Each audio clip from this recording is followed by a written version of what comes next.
Hello and welcome to West Indies on 99.94 Cricket Every Day. My name is Mashal St. Patrick Hewitt, one half of the Caribbean Cricket Podcast, and with me as ever is Santoki Nagulendran, the other half of the Caribbean Cricket Podcast. West Indies on 99.94 is your new home for West Indies cricket content, and we'll be dropping into your podcast feeds on YouTube or on the 99.94 app. And we'll be doing that several times every week. So like, share, review, rate, and subscribe. And thanks for joining Cricket's conversation.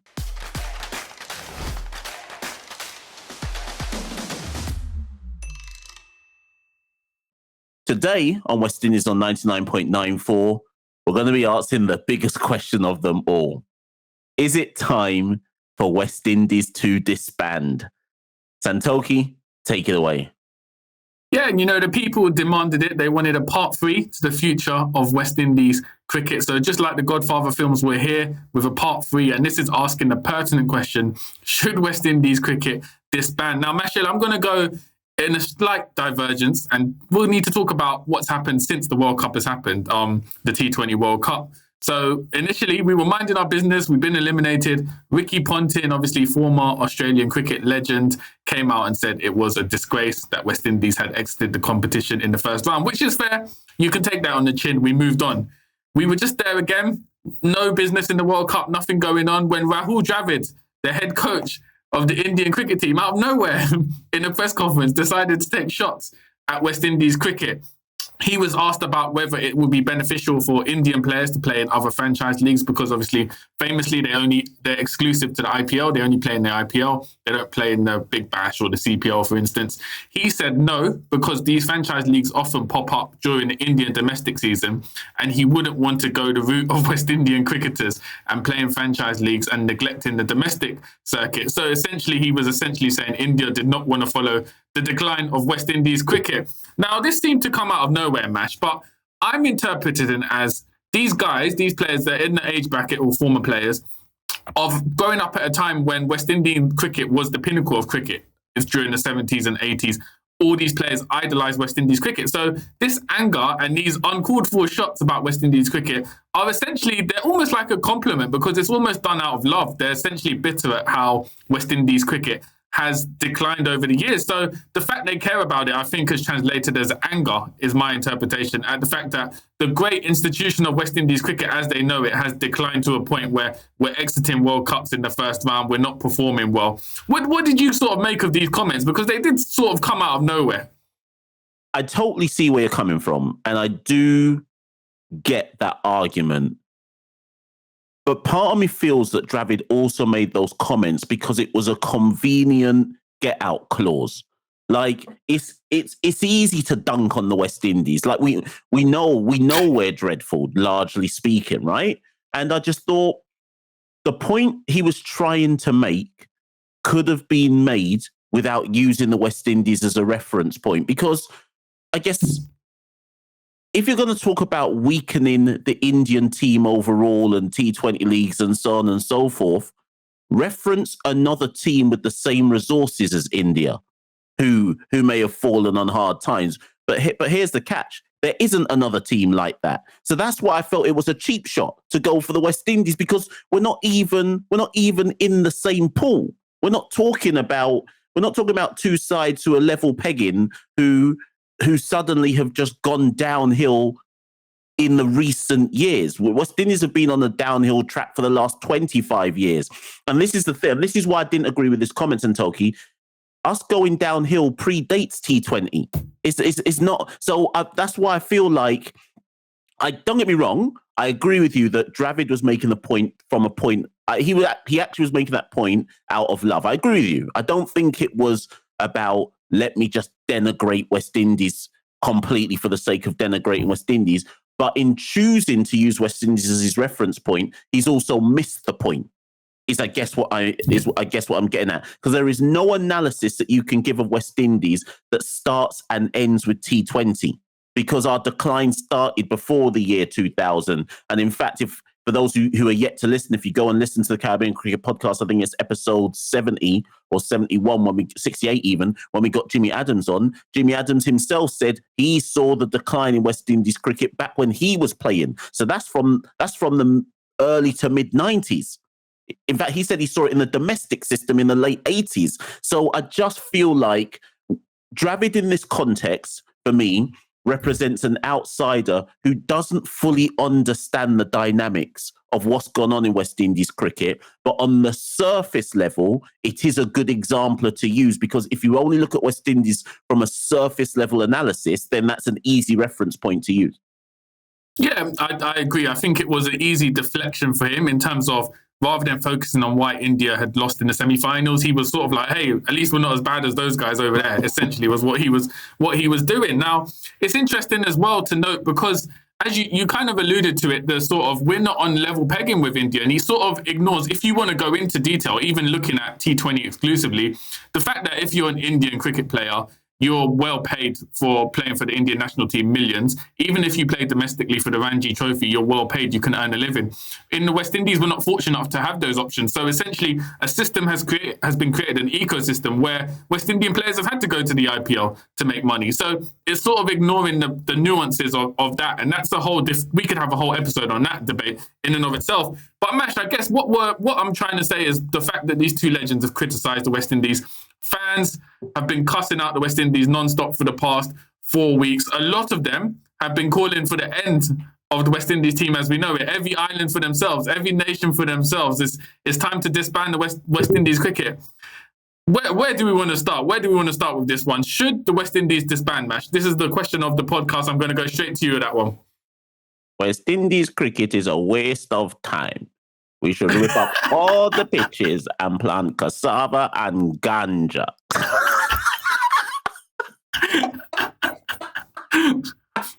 Listen, that's where we have to start. I think a couple of episodes I made reference to Chris Daring's article. I'm going to go back to that in a second, or maybe after the break, and read some extracts from it. But fundamentally, Santoki, we have grown up primarily in the 21st century, right? For the majority of our lives.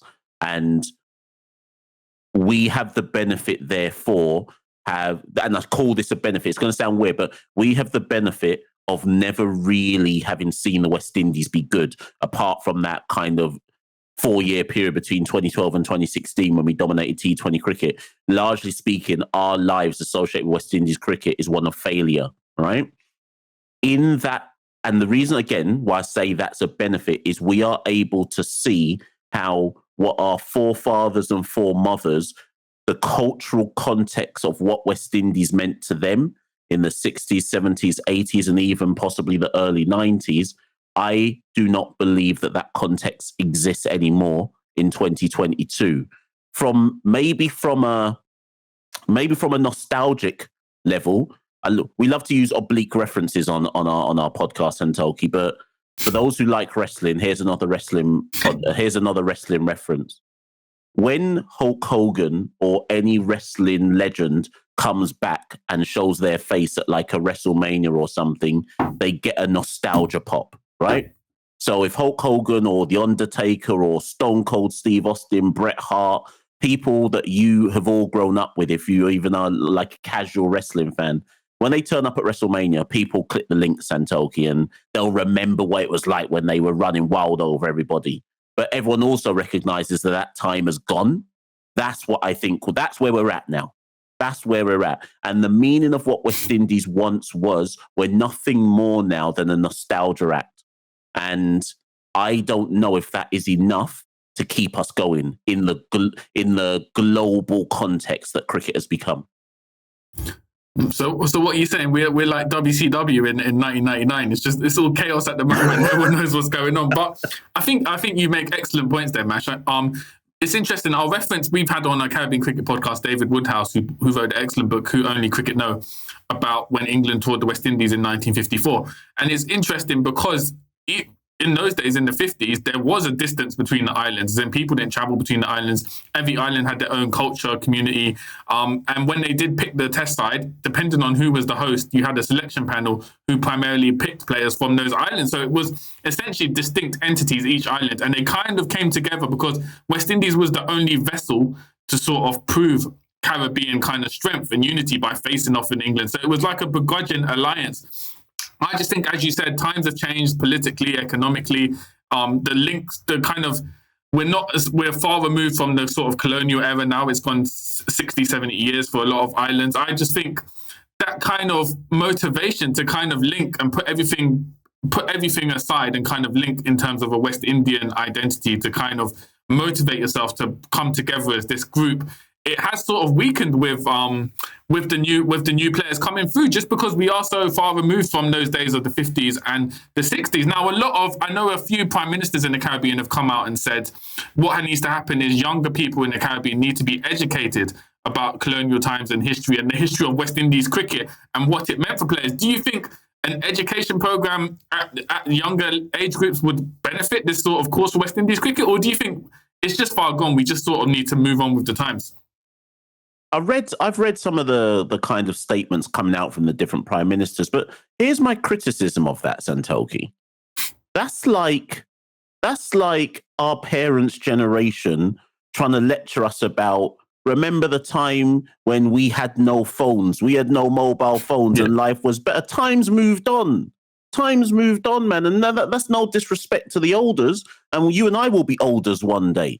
And like time moves on for a reason. I'm not, and the thing is, people take me wrong here. I'm not saying West Indies doesn't have value, but again, we have value like the royal family has value in the UK. Like we're like the Harlem Globetrotters. We're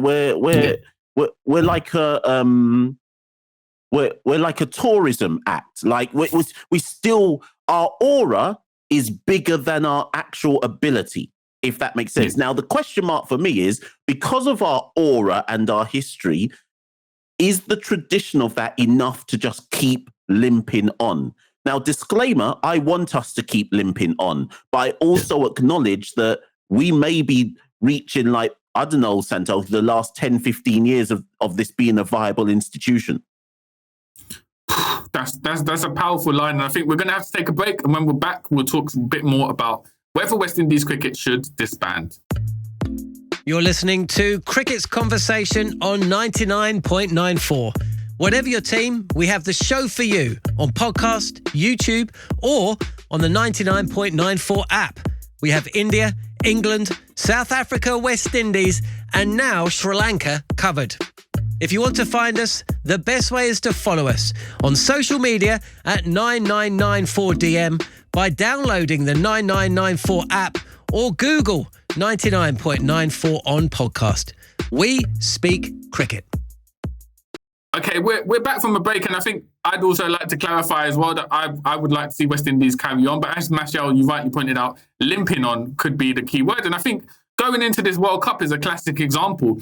West Indies at the World Cup, but it almost invoked images of us playing, powerful cricket, hitting big score sixes, not taking into account the actual players we had. So the brand was essentially bigger than the composition of the team. And this is probably why West Indies will be able to sustain itself, just because of that brand and that imagery. But as you said, we're already starting to see hints at where the future is going. If we take, for example, a Shafane Rutherford, young player in the peak of his career, has never even indicated he wants to play for West Indies cricket in the last 3 years, not put any effort in. I know we've seen, obviously, Hetmeyer and Narayan, but they've indicated that sometimes publicly that they want to play for West Indies or return to West Indies cricket team. Shafane Rutherford is someone who is essentially separate from West Indies cricket at the moment. He's happy playing franchise cricket, as far as we know. He's never made any attempts to get back into the West Indies cricket side. There's obviously been fitness issues, but there's never really been a sense that he really wants to get back into the West Indies side after 3 years. And this is his, as I said, it's his peak age. Do you think we're going to see more and more of that from the younger generation, the players who, become exclusively on the franchise circuit and aren't actually motivated to wear the maroon?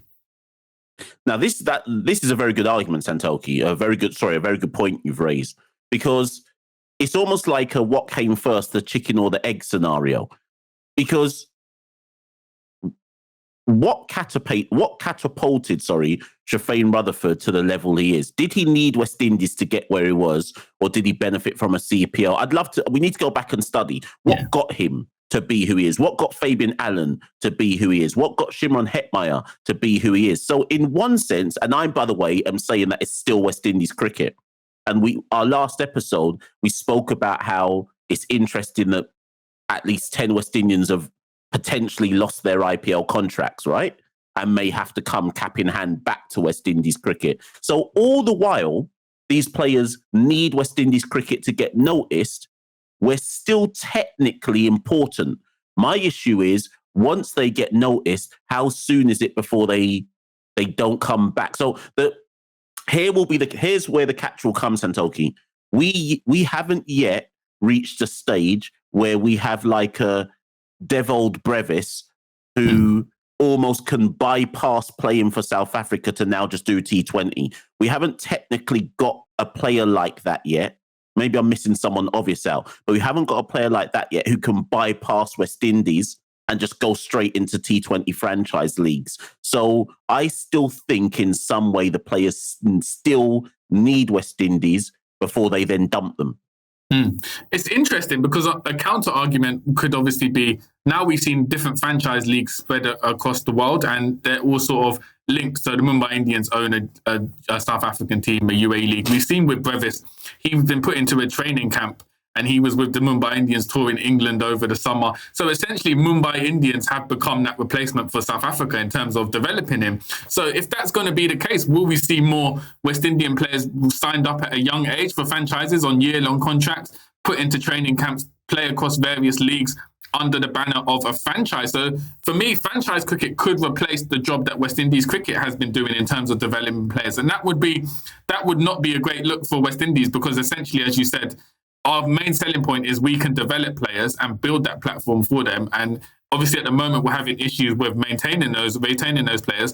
But if we're not even able to develop players ahead of franchises, players aren't going to commit to West Indies. What is the reward? And we've obviously seen Will Smeed in England take a few headlines for quote unquote retiring from first class cricket before even playing a first class game. We've sort of, nobody's officially retired from first-class cricket, but if you take a Nicholas Pooran, he's only played, 5 first-class games in his whole career so far. He's 26 years old. So essentially, he's skipped first-class cricket to kind of hone his skills in franchise cricket and now white ball cricket for West Indies. So it just looks mashed that with the looming threat of franchise cricket, not just for West Indies, but for most nations in the world, it's going to be a threat in terms of player commitment to countries. But I just think West Indies is the most vulnerable just because whereas South Africa and England are a sole nation who can kind of use patriotism, as we mentioned on part 1 and 2, what does West Indies mean to players as an entity? Are we able to attract players through patriotism alone? Boy. Well, do you know what, actually, Santoki, before I answer that, because actually what you said there is a perfect point at which to introduce my next piece of evidence. But let's come to that piece of evidence after the break. If you love the language of cricket and want more, then head over to the 99.94 app and you can hear all of our podcasts and cricket commentary. We're adding new shows all the time and covering cricket series from all over the world. Be the first to hear all of our announcements by following us on social media at 9994DM. Welcome to Cricket's Conversation. So, Santoki, a couple of episodes ago, I mentioned Chris Daring, and I'm going to read you a quite lengthy extract. Give me about 2 to 3 minutes to read it, and then I want you to just give me your analysis of it, Santoki. So, and those listening along, if you need like a pad and a pen, get it out to write down your points before you start commenting back at us or commenting below if you're watching on YouTube. So Chris Daring, as I said a couple of episodes back, is the former WICB Chief Marketing Executive and CEO of the ICC Cricket World Cup in 2007. And Chris wrote the following article in the Jamaica Observer, Santoki, and I'm just going to read you this part of it. And for those who want the article, do let me know and I'll send it to them. So get ready, Santoki. I'm going to read you 3 paragraphs. There is, to state the obvious, no nation called the West Indies. No national team can compete in the modern paradigm of professional sports without a national production line, structure, and most importantly, resources. But Caribbean governments can't justify investing in this institution without obvious national or political benefit to be derived. Neither is there a proper professional cricket infrastructure. We have a semblance of one, but there is no managed production line from kindergarten to the pros. Every other county playing international cricket has one or the other or both. They are able and have invested greater resources than us over the past 30 years, and it's paying off. The resource gap is mammoth and only growing larger. We can scoff at Ireland beating us because of ignorance, but Ireland has the second highest GDP in Europe, and it is a full paying member of the ICC, not the associate that they, Sri Lanka and Bangladesh once were. They're essentially contracted professional cricketers in a first-class league. They've beaten Pakistan and England and us before, and will cause one or two more jitters in this tournament for sure, which they did because they beat England. They're ranked 12th, and West Indies are ranked 7th. To give a football comparison, would we be shocked if 12th ranked Croatia beat 7th ranked Spain in the World Cup? Don't underestimate the rise of sport in other countries through their investment, even as our own lack of investment sends us sliding. No one argues that Man City, Real Madrid, or indeed Ireland have that clear resource advantage in football. Perhaps the aberration of West Indies cricket dominance in the past and the occasional flicker of hope blinds us to reality. But let me clarify what I refer to as resources. It is not simply money to throw at the national team, though the absence is self-evident. Take a Scottish or an Irish-born cricketer. From an early age, he is provided with national resources simply because of the wealth of the country and the proximity and availability of grade, first-class and professional cricket. There's a professional sports industry from which to draw experienced sports administrators, the facilities, coaches, and general training facilities available from elementary school to first-class cricket contradicts any description as amateurs. Indeed, they are amateur only insofar as their comparison to the highly paid professionals in the ECB. Both Scotland and Ireland have their own well-developed cricket leagues that make our tournament seem impoverished, with broadcast television deals, sponsorship, etc. Investment in Irish cricket has increased year after year by Sports Ireland since their success in the 2007 World Cup. And I'm going to actually pause because I could go on, but I think you'll get the point. There's so much more in the article, but I think you get the point that he's getting at there, Santoki. And for those listening, I hope you carried on listening along. It's quite lengthy. That's only 3 paragraphs of about 12 paragraphs in that article, Santoki. What do you make of it? What do you make of that argument, Santoki? Well, it's a very well structured and reasoned argument. I think, firstly, the first issue he raises is obviously, as we've seen, governments tend to promote sports purely because it's publicity for the nation and for their government. So Jamaica being a classic example, investing a lot of money in athletics and even the Reggae Boys football team in the 90s to get to the World Cup. It wasn't because, part of it was because they want to see them perform in those sports, but the main reason is the publicity and the PR it gets for that government and the nation to exporting the identity of that nation around the world. Now, if you're Guyanese and you develop, let's say you develop a Shimron Hetmeyer, you put them through the structure and the system, they get to 18, where are they going to excel? Is it going to be playing for the Guyana team? Is Guyana going to be exported around the world? No, it's going to be for West Indies. So I think that article made a good point that where is the motivation for governments to invest in players from their island when the end result will be them flourishing for an entity which isn't specifically associated with the name of that country?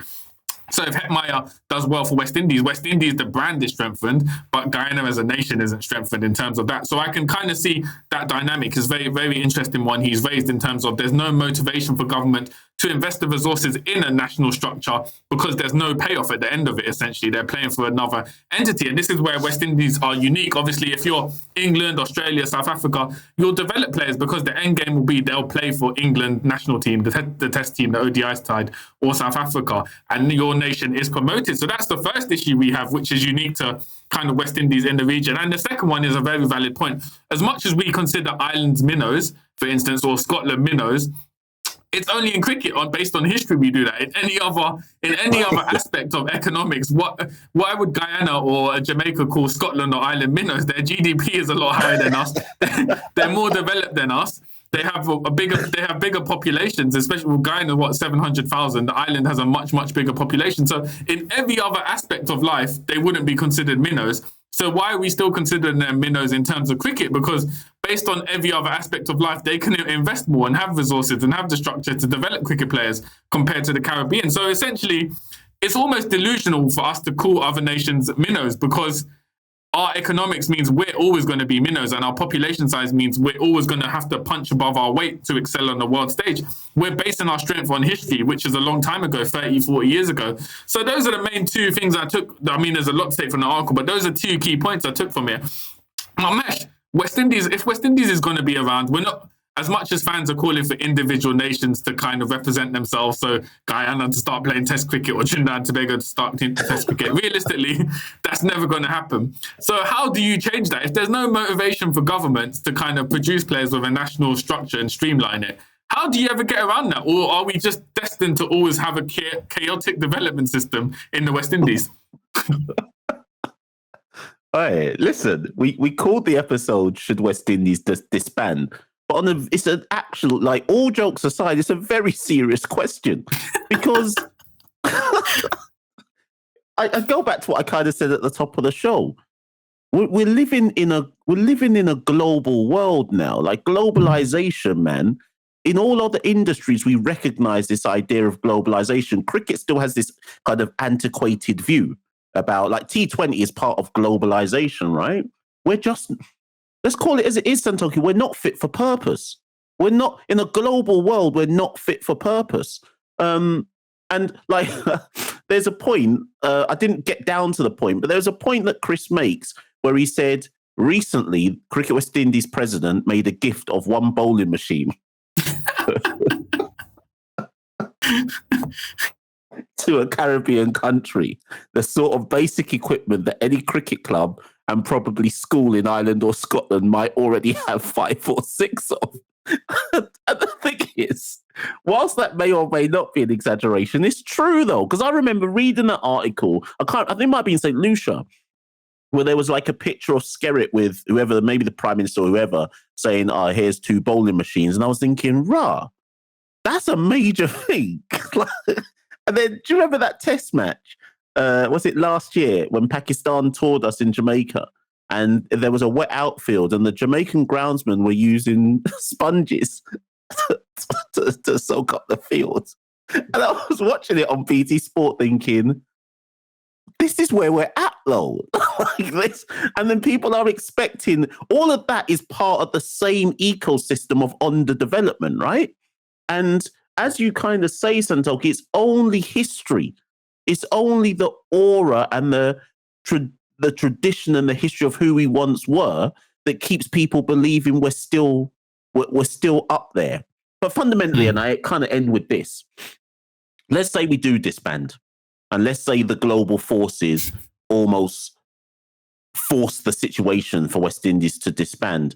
Here's why I think everybody from the respective islands and nations are silly. Because if the West Indies do disband, then we'd have to start going through like those global qualifying leagues and all of that. But even with the raw talent that a Guyana or a Jamaica or a Barbados might have, etc., do you genuinely believe, Santoki, that those teams would then be able to go through global qualifiers, beat teams like Nepal and Hong Kong and UAE and then the United States? And do you think, I just think we'd just be at that level.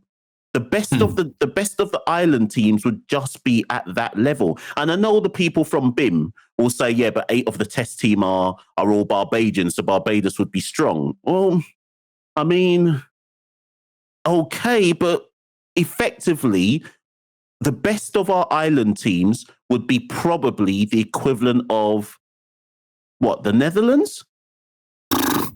If we're lucky. I'll give you an example. Yeah, if we went separate, Jamaica get through now to ODI qualifiers. They're going to the Netherlands. Alwyn Williams in the middle order. Dennis Bulai bowling. You think they're taking a win against Netherlands? Yeah?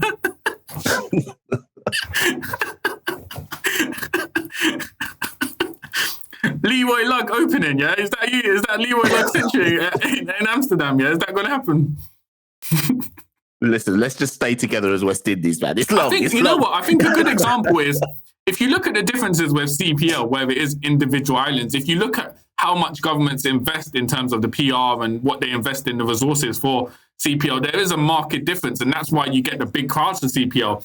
So there is an argument that obviously governments will invest more and put more into their own individual nation island if there wasn't a West Indies entity. But as you said, we're restricted in terms of population and economics. There's only so much you'll be able to get from an individual island and nation. So with West Indies, it's always going to be a case of strength in numbers. The strongest we'll ever be is as an entity, but it's kind of getting that foundation underneath. How do we develop structure and a pathway for players to excel in the West Indies, which is going to be the big question. And it's a long-term one we'll need to address. Listen, I'm going to end with this, Santoki. I have the solution. The ECB should allow a West Indies A team to play in their domestic competitions. How about that? Yeah, well, we'd get smashed, by the way. We'd get smashed by every single team. But that's how I see this going forward, that we send an A side to go play in other competitions, and those players would have to forego some kind of potential T20 contracts maybe and just go. That's because if we know the current system doesn't work, we're going to have to start thinking outside the box. Yeah, well, this is the thing that's always confused me. We always see from major nations, commentators, analysts, former players, current players, always saying it's so sad to see West Indies decline. Cricket needs a strong West Indies. But what has cricket actually done in recent years to ensure there's a strong West Indies? They've essentially kicked us while we're down by implementing a system that we don't benefit from. So I would like to see actions be put in terms of it wouldn't be hard to have a West Indies A team and emerging side play in England. That's the only way we're going to develop. But as we know, Mash, for various reasons, it probably will never happen, and we'll be left to sort of fend for ourselves. And, the superficial comments will keep coming that it's sad to see West Indies decline without any actual assistance from the international cricket community. And I think that's also where the problem lies. Yeah, most definitely. And we started with Rahul Dravid's comments, so maybe we'll leave with Rahul Dravid's comments. Rahul Dravid says he doesn't want India to go down the route of ending up like West Indies. And that effectively equates to the point you're making. So it's somebody recognizing and feeling sad for what we've become.